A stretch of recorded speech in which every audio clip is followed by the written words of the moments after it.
I became aware and interested in Yiddish while studying abroad in Germany and in Poland.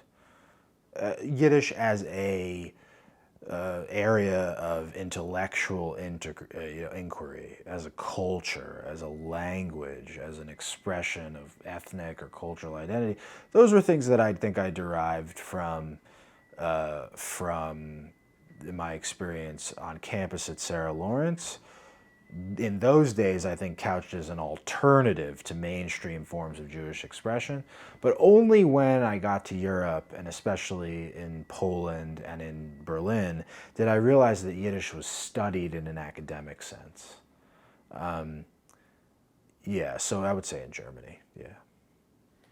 Um, and can you say a little bit more about the sort of the difference that there between Yiddish as an identity and Yiddish as a study? Yeah. I mean, I think that in my experience, at least at Sarah Lawrence, there was, an impulse among Jewish activists on kind of either side of the Israeli-Palestinian divide that saw Yiddish or saw Eastern European Jewishness as a less morally fraught form of being Jewish or of expressing the politics of being Jewish.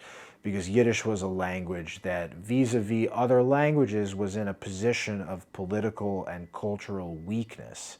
It was perceived as as a Jewish language, an inferior language, and yet you could reclaim Yiddish as something empowering. I think that I saw that in college as Yiddish as a form of strengthening my Jewish identity in terms that were familiar to me.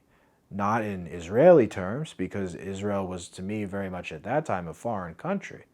And Yiddish seemed more immediate to my Ashkenazi Jewish background. And I knew that my grandparents and my great-grandparents were Yiddish-speaking Jews. I mean, it was not anything I knew in a deep way, but I knew this. It seemed more my own than Israeli culture or a nationalist sense of Judaism. But then when I got to Germany, I realized, well, Yiddish is simply a constituent part of Jewish culture overall, and if you're going to study it as an academic subject, it can't be so closely related to an adversarial position vis-a-vis a different form of Jewishness. That Yiddish was not necessarily so politically prescribed as I had thought as an undergraduate at Sarah Lawrence, but was rather simply a language with an entire culture, within it. Yeah.